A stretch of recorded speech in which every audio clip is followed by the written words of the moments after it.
आइए दोस्तों, आज की क्लास में आपका स्वागत है। जैसे कि हमने पिछली क्लास में आपको बताया था, किसी बाह्य बिंदु से वृत्त पर स्पर्श रेखाएं खींचना, यानी आज हम आपको बतलाते हैं एक वृत्त से दूसरे वृत्त पर स्पर्श रेखाएं खींचना। तो देखिए दोस्तों, ये रचनाएं ये हाई स्कूल के बोर्ड परीक्षा में 4 नंबर की रचना आ जाती है।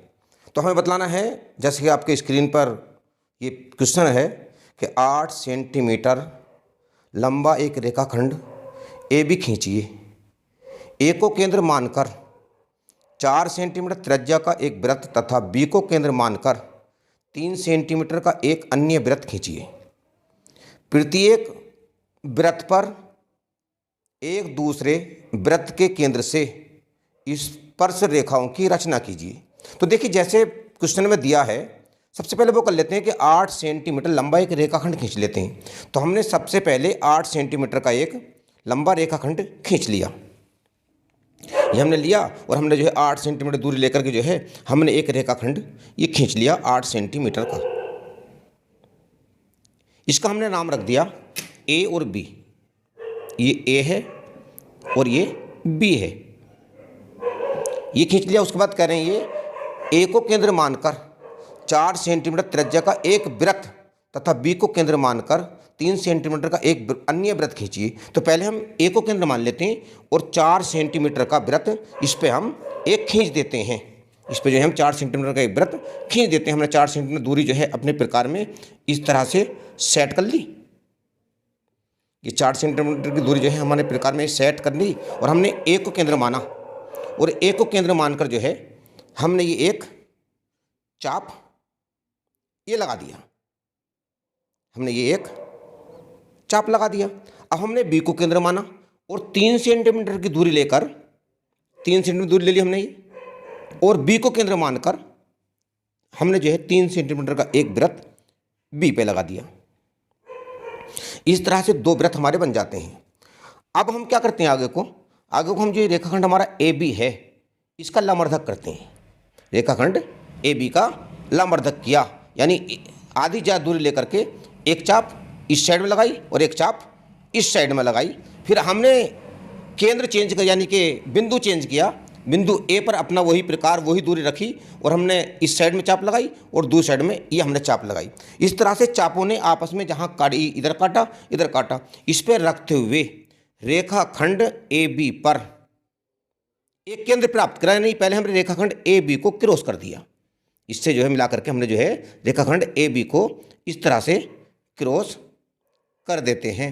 तो इससे हमें एक बिंदु प्राप्त होता है जिसका नाम हम मान लीजिए एम रख लेते हैं। ये जहाँ रेखाखंड ए बी को इस लंबवर्धक रेखा ने काटा, ये बिंदु ओ यानी कि बिंदु एम है।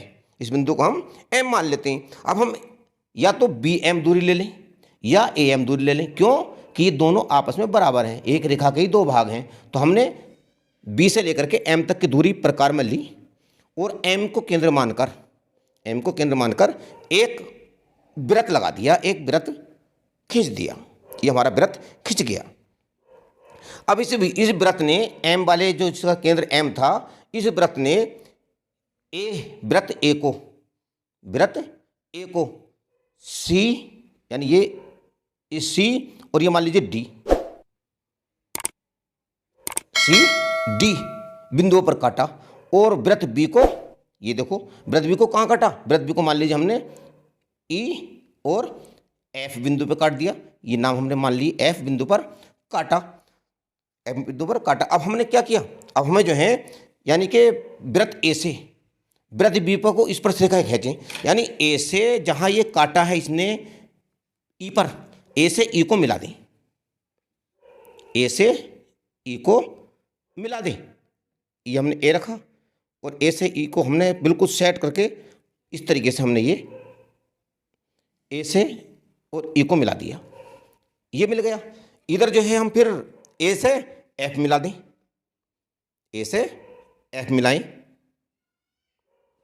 ये हमने ए पे रख करके और हमने ये इधर एफ मिला दिया, तो ए से एफ मिल गया। तो ये बी पर स्पर्श रेखाएं हो गई। अब वृत्त बी से इस वाले वृत्त पर को, जो ए वृत्त है, इस पर को स्पर्श रेखाएं खींची। तो हमने जो है अब बी से ये लिया बी बिंदु, ये बिंदु बी से जो है डी पे रेखा खींची, बिंदु बी से डी को रेखा खींची, डी पर को, ये बिंदु बी है और इधर बिंदु ये डी है। तो हमने इस पे से इस पे को रेखाएं खींच देते हैं। ये हमने यहाँ से मिला करके सही से सेट कर लेते हैं और ये बी से और हमने डी को रेखा इस तरीके से हमने ये खींच देते हैं, ये खींच दी। अब इधर हमने जो है ये बी से एक रेखा सी को खींच दी, क्योंकि सी पर भी काटा है, हमने बी से सी पर को रेखा खींची इस तरीके से, बी से सी को रेखा खींची। तो इस तरह से हमारे ये जो स्पर्श रेखाएं प्राप्त हुई, तो कौन कौन सी प्राप्त हुई? एक तो हमारी प्राप्त हुई यानी कि इस पर जो है वृत्त ए पर, वृत्त ए के लिए क्या आई? वृत्त ए के लिए यानी कि बी और डी, ये वाली बी और डी, और बी और सी, ये बी सी और बी डी वृत्त ए के लिए आई। यानी इसके लिए कौन कौन सी स्पर्श रेखाएं आई? बी और डी, बी और डी ये वाली आई, और बी और सी एक आई, बी और सी आई इसके लिए। अच्छा, बी के लिए कौन सी आई? तो बी पे इधर से पढ़ लेंगे, ये वाली रेखा ये वाली आ रही है। तो बी के लिए कौन सी आई? तो बी के लिए आई हमारी ए ई, बी के लिए आई हमारी ए ई, ये वाली ए ई और ए एफ, एक आई ए एफ। इस तरह से दोनों वृत्तों पर आपस में स्पर्श रेखाएं, इसकी ये वाली और इसकी ये वाली, इस तरह से प्राप्त हो जाती हैं। यही हमें सिद्ध करना था। अब हम इसके रचना के पद आते हैं। रचना के पद में क्या करना होता है? रचना जैसे हमने बनाया है वैसे इसकी रचना कर देते हैं। मान लीजिए हम लिख सकते हैं आराम से, रचना से घबराने की कोई ज़रूरत नहीं है, क्योंकि जैसे हमने बना दिया वही हम लिख देंगे। रचना के पद याद करने की कोई आवश्यकता नहीं होती है। मान लीजिए हमने कैसे लिखेंगे, ध्यान से देखें, सुने। सर्वप्रथम रेखाखंड ए बी खींचा, ये तो कह रहा ना पहले। सर्वप्रथम हमने रेखाखंड ए बी खींचा, नंबर 1 हो जाएगा। नंबर 2, बिंदु ए पर 4 सेंटीमीटर का एक वृत्त खींच दिया, 4 सेंटीमीटर का एक वृत्त खींच दिया। नंबर 3, बिंदु बी पर 3 सेंटीमीटर का दूसरा वृत्त खींच दिया।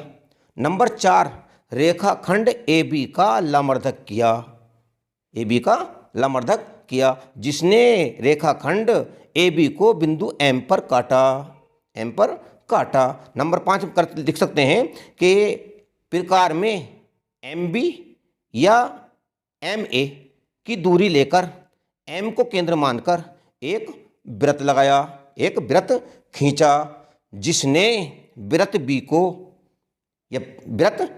को कहाँ काटा? ई और एफ पर काटा, और वृत्त ए को सी और डी पर काटा।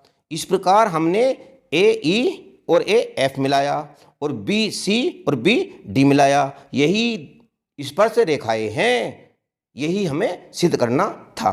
तो दोस्तों, आज की वीडियो आपको पसंद आई होगी। यदि पसंद आई है तो आप लाइक करें और दोस्तों में शेयर करें और हमारे चैनल को सब्सक्राइब करें, और इसी तरह से हमारी वीडियो आप देखते रहें। और अब तक लास्ट तक वीडियो देखने के लिए आपका बहुत बहुत थैंक्स।